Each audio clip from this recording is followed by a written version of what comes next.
بسم اللہ الرحمن الرحیم نحمده ونصلي ونسلم على رسوله الكريم اما بعد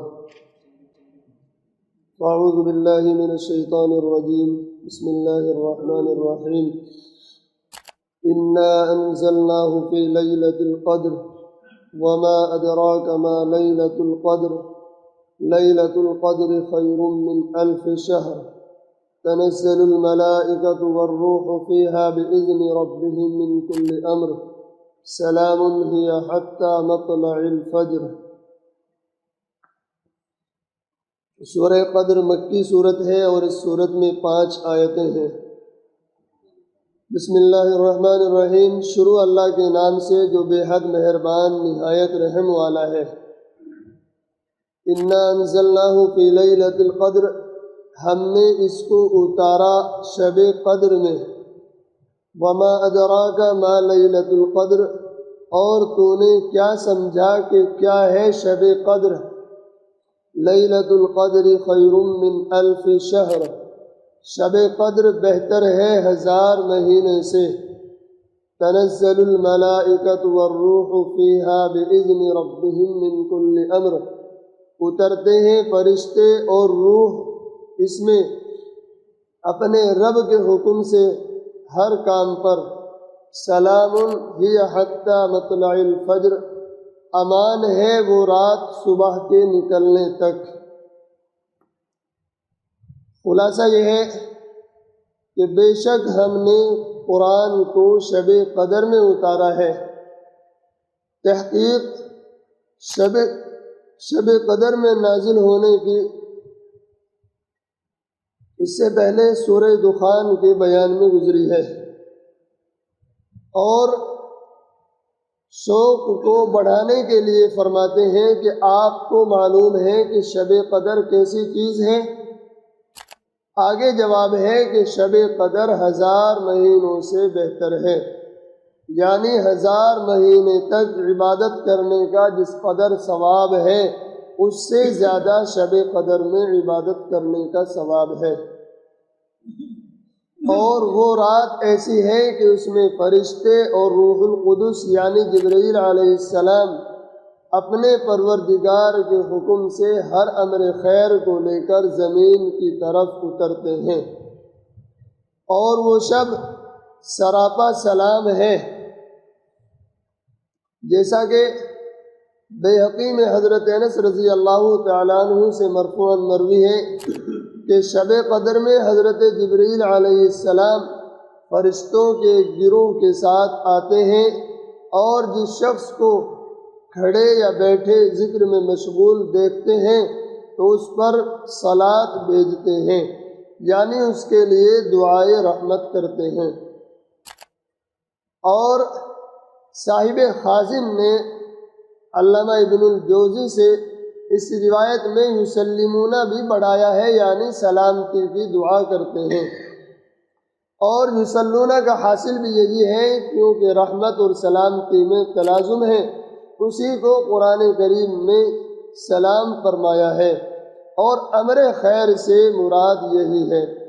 اور نیز روایات میں اس میں توبہ کا قبول ہونا، آسمانوں کے دروازوں کا کھلنا، اور ہر مومن پر فرشتوں کا سلام کرنا آیا ہے۔ اور ان امور کا بواسطے ملائکہ کے ہونا اور موجب سلامت ہونا ظاہر ہے، یا امر سے مراد وہ امور ہو جن کا عنوان سورہ دخان میں امر حکیم اور شب میں ان کا ہونا اور اس شب میں ان کا طے ہونا ذکر فرمایا ہے۔ اسی صفت و برکت کے ساتھ طلوع فجر تک یہ رات رہتی ہے، یہ نہیں کہ اس رات کے کسی خاص حصے میں یہ برکت ہو اور کسی میں نہ ہو۔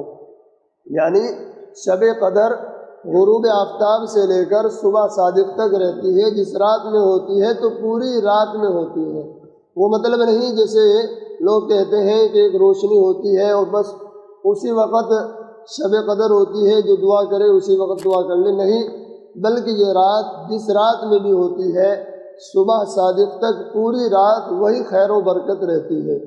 علامہ ابن حاتم نے حضرت مجاہد سے مرسلاً روایت کیا ہے کہ رسول اللہ صلی اللہ علیہ وسلم نے بنی اسرائیل کے ایک مجاہد کا حال ذکر کیا جو 1000 مہینے تک مسلسل مشغول جہاد رہا، کبھی ہتھیار نہیں اتارے۔ مسلمانوں کو یہ سن کر تعجب ہوا۔ اس پر سورہ قدر نازل ہوئی جس میں امت کے لیے صرف ایک رات کی عبادت کو اس مجاہد کی عمر بھر کی عبادت یعنی 1000 مہینے سے بہتر قرار دیا ہے۔ اور ابن جریر نے بروایت مجاہد ایک دوسرا واقعہ یہ ذکر کیا ہے کہ بنی اسرائیل میں ایک عابد کا یہ حال تھا کہ ساری رات عبادت میں مشغول رہتا اور صبح ہوتے ہی جہاد کے لیے نکل کھڑا ہوتا، دن بھر جہاد میں مشغول رہتا۔ 1000 مہینے اس نے اسی مسلسل عبادت میں گزار دیے۔ اس پر اللہ تعالیٰ نے سورہ قدر نازل فرما کر اس امت کی فضیلت سب پر ثابت فرما دی۔ اس سے یہ بھی معلوم ہوتا ہے کہ شب قدر امت محمدیہ کی خصوصیات میں سے ہے۔ حافظ ابن کثیر نے یہی قول امام مالک کا نقل کیا ہے اور بعض ائمہ شافعیہ نے اس کو جمہور کا قول لکھا ہے۔ امام خطابی نے اس پر اجماع کا دعویٰ کیا ہے، مگر بعض محدثین نے اس میں اختلاف کیا ہے۔ انا انزلناہ فی لیلۃ القدر، لیلۃ القدر قدر کے ایک معنی عظمت اور شرف کے ہیں۔ امام زہری وغیرہ حضرات نے اس جگہ یہی معنی لیے ہیں اور اس رات کو لیلۃ القدر کہنے کی وجہ اس رات کی عظمت و شرف ہے۔ اور ابو بکر وراق نے فرمایا کہ اس رات کو لیلۃ القدر اس وجہ سے کہا گیا کہ جس آدمی کی اس سے پہلے اپنی بے عملی کے سبب کوئی قدر و قیمت نہ تھی، اس رات میں توبہ اور استغفار اور عبادت کے ذریعے وہ صاحب قدر و شرف بن جاتا ہے۔ قدر کے دوسرے معنی تقدیر اور حکم کے بھی آتے ہیں۔ اس معنی کے اعتبار سے لیلۃ القدر کہنے کی وجہ یہ ہوگی کہ اس رات میں تمام مخلوقات کے لیے جو کچھ تقدیر ازلی میں لکھا ہے اس کا جو حصہ اس سال میں رمضان سے اگلے رمضان تک پیش آنے والا ہے وہ ان فرشتوں کے حوالے کر دیا جاتا ہے جو کائنات کی تدبیر اور تنفیذ کے امور کے لیے مامور ہیں۔ اس میں ہر انسان کی عمر اور موت اور رزق اور بارش وغیرہ کی مقداریں مقررہ فرشتوں کو لکھوا دی جاتی ہیں، یہاں تک کہ جس شخص کو اس سال میں حج نصیب ہوگا وہ بھی لکھ دیا جاتا ہے۔ اور یہ فرشتے جن کو یہ امور سپرد کیے جاتے ہیں، بقول حضرت عبداللہ ابن عباس 4 فرشتے ہیں: اسرافیل، میکائیل، عزرائیل اور جبرائیل علیہم السلام۔ سورہ دخان کی آیت انا انزلناہ فی لیلۃ مبارکۃ انا کنا منذرین فیہا یفرق کل امر حکیم امرا من عندنا میں یہ مضمون خود صراحت کے ساتھ آ گیا ہے کہ اس لیلہ مبارکہ میں تمام امور تقدیر کے فیصلے لکھے جاتے ہیں۔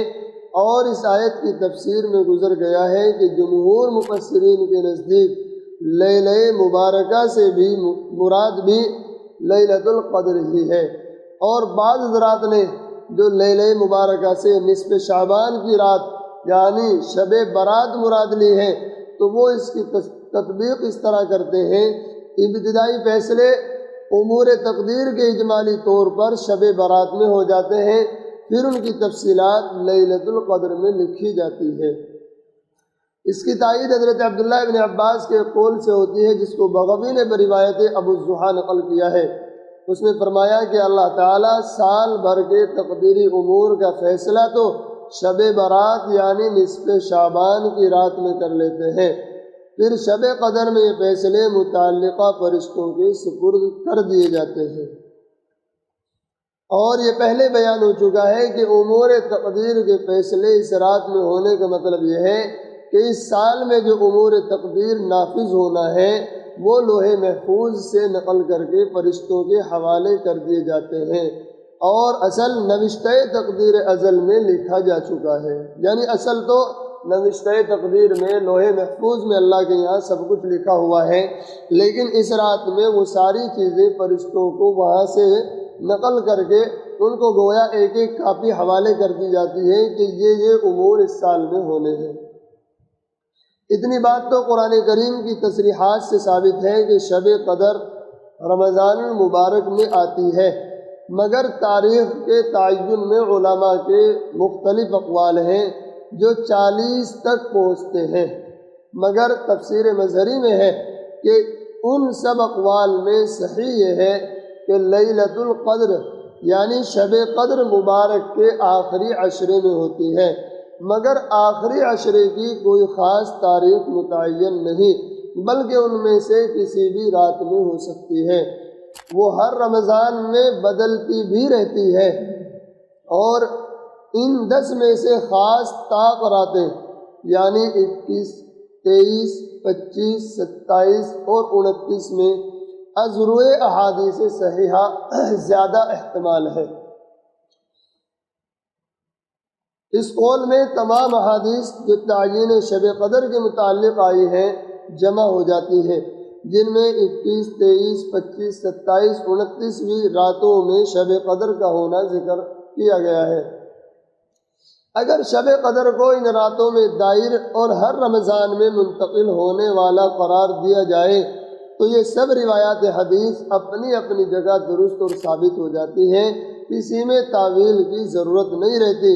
اسی لیے اکثر ائمہ فقہا نے اس کو عشرہ اخیرہ میں منتقل ہونے والی رات قرار دیا ہے۔ ابو قلابہ، امام مالک، امام احمد بن حنبل، سفیان ثوری، اسحاق بن راہوے، ابو ثور، مزنی اور ابن خزیمہ وغیرہ سب نے یہی فرمایا ہے، اور ایک روایت میں امام شافعی سے بھی اس کے موافق منقول ہے، اور دوسری روایت امام شافعی کی یہ ہے کہ یہ رات منتقل ہونے والی نہیں بلکہ متعین ہے۔ صحیح بخاری میں حضرت عائشہ صدیقہ رضی اللہ تعالیٰ عنہ کی روایات سے آیا ہے کہ رسول اللہ صلی اللہ علیہ وسلم نے فرمایا، تحروا لیلۃ القدر فی العشر الاواخر من رمضان، یعنی شب قدر کو رمضان کے آخری عشرے میں تلاش کرو۔ اور صحیح مسلم میں حضرت عبداللہ ابن عمر کی روایت سے آیا ہے کہ رسول اللہ صلی اللہ علیہ وسلم نے فرمایا، فَاطْلُبُوهَا بِالْوِتْرِ مِنْهَا، یعنی شب قدر کو رمضان کے عشرہ اخیرہ کی طاق راتوں میں تلاش کرو۔ لیلۃ القدر کے کچھ فضائل اور اس کی مخصوص دعائیں۔ اس رات کی سب سے بڑی فضیلت تو وہی ہے جو اس صورت میں بیان ہوئی کہ اس ایک رات کی عبادت 1000 مہینوں یعنی 83 سال سے زائد کی عبادت سے بھی بہتر ہے۔ پھر بہتر ہونے کی کوئی حد مقرر نہیں کہ کتنی بہتر ہے، کہ 2 گنی، 4 گنی، 10 گنی، 100 گنی، سبھی احتمالات ہیں۔ اور صحیحین میں حضرت ابو ہریرہ رضی اللہ تعالیٰ عنہ کی روایت ہے کہ رسول اللہ صلی اللہ علیہ وسلم نے ارشاد فرمایا کہ جو شب قدر میں عبادت کے لیے کھڑا رہا اس کے پچھلے تمام گناہ معاف ہو گئے۔ اور حضرت عبداللہ ابن عباس رضی اللہ عنہما سے روایت ہے کہ نبی کریم صلی اللہ علیہ وسلم نے فرمایا کہ شب قدر میں وہ تمام فرشتے جن کا مقام سدرۃ المنتہا پر ہے جبریل امین کے ساتھ دنیا میں اترتے ہیں، اور کوئی مومن مرد یا عورت ایسی نہیں جس کو وہ سلام نہ کرتے ہوں بجز اس آدمی کے جو شراب یا خنزیر کا گوشت کھاتا یا پیتا ہو۔ اور ایک حدیث میں رسول اللہ صلی اللہ علیہ وسلم نے فرمایا کہ جو شخص شب قدر کی خیر و برکت سے محروم رہا وہ بالکل ہی محروم بد نصیب ہے۔ شب قدر میں بعض حضرات کو خاص انوار کا مشاہدہ بھی ہوتا ہے، مگر نہ یہ سب کو حاصل ہوتا ہے، نہ رات کی برکات اور ثواب حاصل ہونے میں ایسے مشاہدات کا کچھ دخل ہے، اس لیے اس کی فکر میں نہیں پڑنا چاہیے۔ حضرت عائشہ رضی اللہ تعالیٰ عنہ نے رسول اللہ صلی اللہ علیہ وسلم سے دریافت کیا کہ اگر میں شب قدر کو پاؤں تو کیا دعا کروں؟ آپ نے ارشاد فرمایا کہ یہ دعا کرو، اللہم انک عفو تحب العفو فاعف عنی، اے اللہ آپ بہت معاف کرنے والے ہیں، اور معافی کو پسند کرتے ہیں، میری خطائیں معاف فرما۔ اِنَّا أَنزَلْنَاهُ فِي لَيْلَةِ الْقَدْرِ، اس آیت میں تصریح ہے کہ قرآن کریم شب قدر میں نازل ہوا۔ اس کا یہ مفہوم بھی ہو سکتا ہے کہ پورا قرآن لوح محفوظ سے اس رات میں اتارا گیا، پھر جبریل امین اس کو تدریجاً آہستہ آہستہ 23 سال کے عرصے میں حسب ہدایت تھوڑا تھوڑا لاتے رہے۔ اور یہ بھی مراد ہو سکتی ہے کہ ابتدائی نزول قرآن اس رات میں چند آیتوں سے ہو گیا، باقی بعد میں نازل ہوتا رہا۔ تمام آسمانی کتابیں بھی رمضان المبارک ہی میں نازل ہوئی ہیں۔ حضرت ابو ذر غفاری رضی اللہ تعالیٰ عنہ نے روایت کیا ہے کہ رسول اللہ صلی اللہ علیہ وسلم نے ارشاد فرمایا کہ صحف ابراہیم علیہ السلام، یعنی حضرت ابراہیم علیہ السلام پر جو صحیفے نازل ہوئے وہ رمضان المبارک کی 3 تاریخ میں، اور تورات 6 تاریخ میں، اور انجیل 13 تاریخ میں، اور زبور 18 تاریخ میں نازل ہوئی۔ قرآن کریم 24 تاریخ میں نازل ہوا۔ تنزل الملائکۃ والروح، روح سے مراد جبریل امین ہے۔ حضرت انس رضی اللہ تعالیٰ عنہ کی روایت ہے کہ رسول اللہ صلی اللہ علیہ وسلم نے ارشاد فرمایا کہ جب شب قدر ہوتی ہے تو جبریل امین فرشتوں کی بڑی جماعت کے ساتھ زمین پر اترتے ہیں، اور جتنے اللہ کے بندے مرد و عورت نماز یا ذکر اللہ میں مشغول ہوتے ہیں سب کے لیے رحمت کی دعا کرتے ہیں۔ من کل امر میں حرف من بمعنی با ہے، جیسے یحفظونہ من امر اللہ، اس آیت میں بھی من با کے معنی میں استعمال ہوا ہے، اور مطلب یہ ہے کہ فرشتے شب قدر میں تمام سال کے اندر پیش آنے والے تقدیری واقعات لے کر زمین پر اترتے ہیں۔ اور بعض حضرات مفسرین مجاہد وغیرہ نے من کل امر کو سلام کے ساتھ متعلق کر کے یہ معنی قرار دیے ہیں کہ یہ رات سلام کی ہے ہر شر و آفت اور بری چیز سے۔ سلام عبارت کی اصل ہی سلام ہے، لفظ ہی حذف کر دیا گیا ہے۔ معنی یہ ہے کہ یہ رات سلام اور سلامتی ہی ہے، اور خیر ہی خیر ہے، اس میں شر کا نام نہیں۔ بعض حضرات نے تقدیر عبارت سلام ہو قرار دے کر اس کو من کل امر کی صفت بنایا ہے، اور معنی یہ ہے کہ یہ فرشتے ہر ایسا امر لے کر آتے ہیں جو خیر اور سلام ہے۔ یہ حتی مطلع الفجر، یعنی لیلۃ القدر کی یہ برکات رات کے کسی خاص حصے کے ساتھ مخصوص نہیں، شروع رات سے طلوع فجر تک ایک ہی حکم ہے۔ ان آیات میں لیلۃ القدر کو 1000 مہینوں سے بہتر قرار دیا ہے، اور ظاہر ہے کہ ان 1000 مہینوں کے اندر بھی ہر سال ایک شب قدر آئے گی، تو حساب کس طرح بنے گا؟ ائمہ تفسیر نے فرمایا کہ یہاں 1000 مہینوں سے وہ مراد ہیں جن میں شب قدر شامل نہ ہو، اس لیے کوئی اشکال نہیں۔ اختلاف مطالعہ کے سبب مختلف ملکوں اور شہروں میں شب قدر مختلف دنوں میں ہو تو اس میں کوئی اشکال نہیں، کیونکہ ہر جگہ کے اعتبار سے جو رات شب قدر قرار پائے گی اس جگہ اسی رات میں شب قدر کے برکات حاصل ہوں گے۔ یعنی کہیں شب قدر آج ہے، کہیں کل کو ہے، کہیں اس وقت یہاں دن ہے تو کہیں رات بھی ہے، تو اس لیے الگ الگ مطالعے کی وجہ سے شب قدر الگ الگ وقتوں میں اور الگ الگ رات میں بھی ہو سکتی ہے۔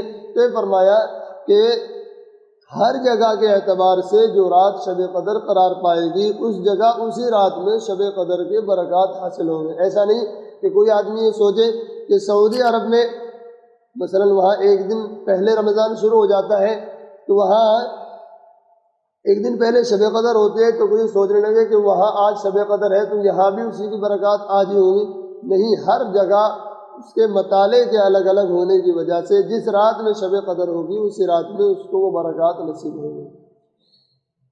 مسئلہ، شب قدر جس شخص نے شب قدر میں عشاء اور صبح کی نماز جماعت سے پڑھ لی اس نے بھی اس رات کا ثواب پا لیا، اور جو شخص جتنا زیادہ عمل کرے گا ثواب زیادہ پائے گا۔